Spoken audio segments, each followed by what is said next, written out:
The entire universe is composed of matter. A basic concept of the structure of matter is essential for the understanding of electricity, because the very force that holds matter together has an electrical nature. And if one of these elements is reduced to its purest, final form,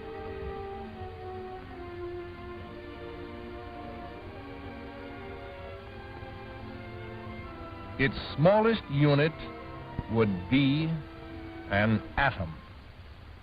No one has ever seen inside an atom. However, we think of it as a system of electrons circulating around a heavy nucleus at almost inconceivable speeds.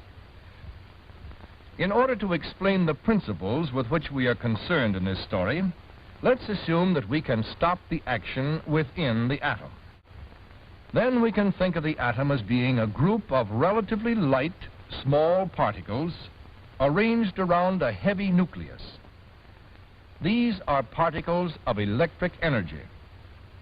The lighter ones, the electrons, are negative electric charges, and the heavier one, the nucleus, carries positive charges.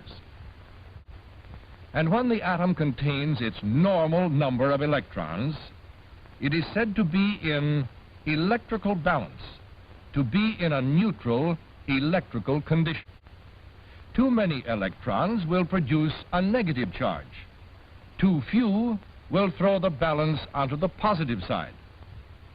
In order to visualize better the effect of this, let's introduce a color code in which the positive charge, or an absence of electrons, is represented with red, and the negative charge, a predominance of electrons, with blue. We have been concerned so far with the electrons within individual atoms. Now let's see what happens when two or more neutral atoms come together. The outside electrons will no longer move exclusively within their original atoms, but will circulate about both atoms at once. And if we bring many such atoms close together, as in a piece of metal, then many electrons detach themselves from their original atoms and move freely throughout the metal.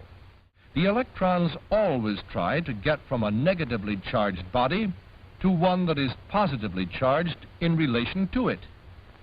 And if they are brought together, the electrons will flow from one to the other until both objects are equally charged.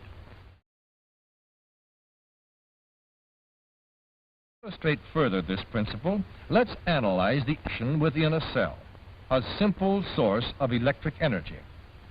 A piece of zinc is suspended in a suitable container. Its atoms are neutral until a chemical solution is added.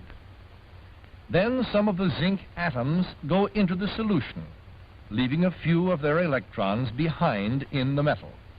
The zinc becomes strongly negatively charged. Now a piece of electrically neutral copper is put in a chemical solution in another container. The copper will become very weakly negative. Since the copper has a smaller negative charge, it is positive with respect to the zinc. And if the two metals are connected, the electrons will surge from the zinc to the copper, and the charges will become equalized. This momentary current has little practical value. However, if we now connect the solutions, the charges in the solutions will become equalized, and the metals or terminals will be charged.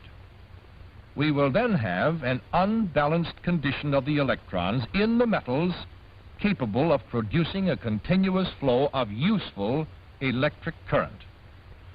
All of the work performed by electricity requires a flow of current. So let's see what principles are involved when current flows.